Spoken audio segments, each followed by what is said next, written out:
Assalamualaikum warahmatullahi wabarakatuh. Saya Nina Zara Plia, NPM 1919310492 dari kelas 5 reguler 1 klaster 2E.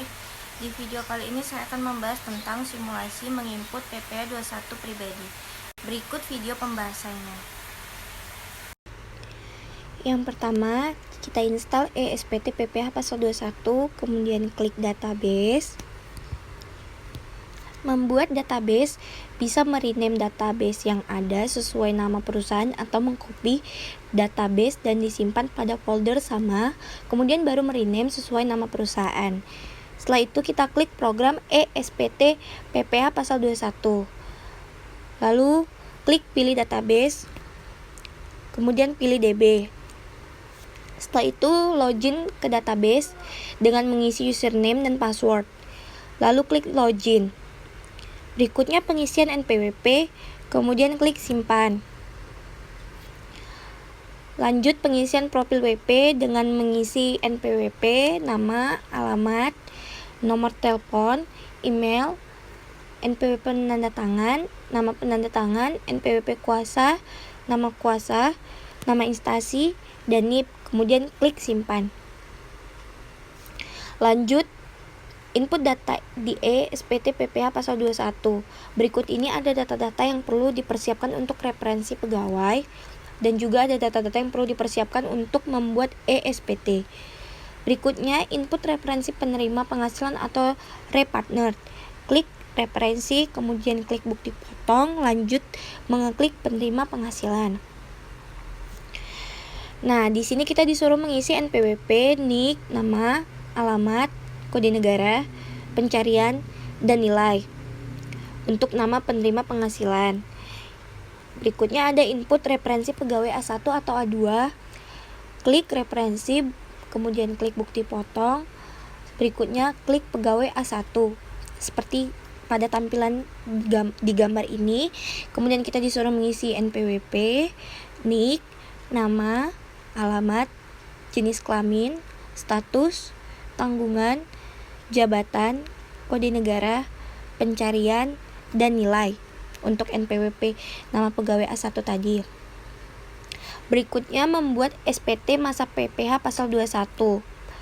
Yang pertama buka aplikasi ESPT PPH pasal 21, lanjut klik database, kemudian login, kemudian pilih SPT, berikutnya buat SPT baru.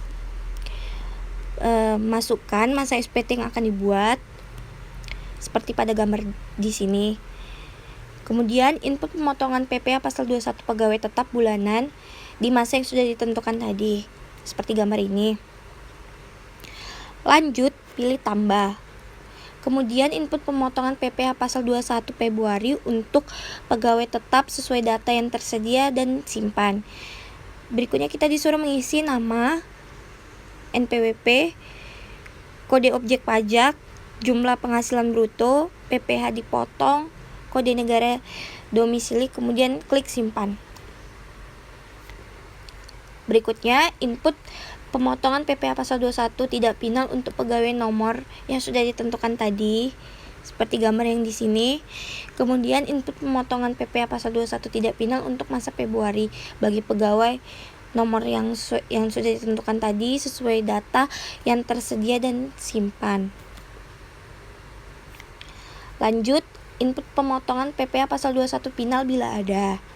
Kemudian input pemotongan PPH pasal 21 final untuk masa Februari sesuai dengan pemotongan dan simpan. Input pemotongan PPH pasal 21 selesai. Lanjut induk SPT masa PPH pasal 21. Hasil input pemotongan PPH pasal 21 otomatis terlihat di induk SPT. Untuk diteliti ulang, jumlah penerima penghasilan PPH bruto dan jumlah penghasil PPH pasal 21 serta data persit di induk SPT seandainya ada kesalahan, maka perlu diteliti ulang dalam pengisian bukti pemotongan dan bila sudah benar dapat disimpan.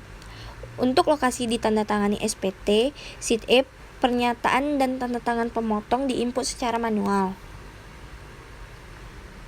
Lanjut input surat setoran pajak atau SSP atau PBK seperti yang ada di gambar sini. Kemudian kita disuruh mengisi kode akun pajak, kode jenis setoran, tanggal SSP atau bukti PBK, NTPN atau nomor bukti PBK, jumlah PPh di setor, keterangan.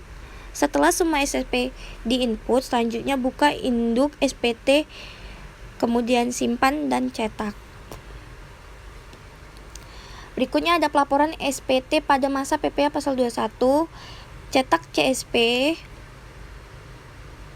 Nah, di sini ada import data atau hal-hal yang perlu diperhatikan dalam mengimport data. Berikutnya, file contoh CSP yang sudah disertakan dalam format Excel seperti gambar yang ada di sini. Contohnya.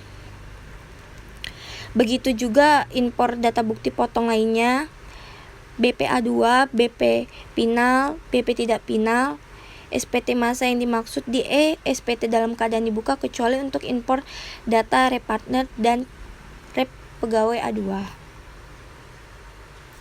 Nah, cara penginputan SPT pun selesai. Itu dia tadi video pembahasan dari saya. Jika ada kesalahan dan kekurangan mohon dimaafkan. Saya ucapkan terima kasih. Wassalamualaikum warahmatullahi wabarakatuh.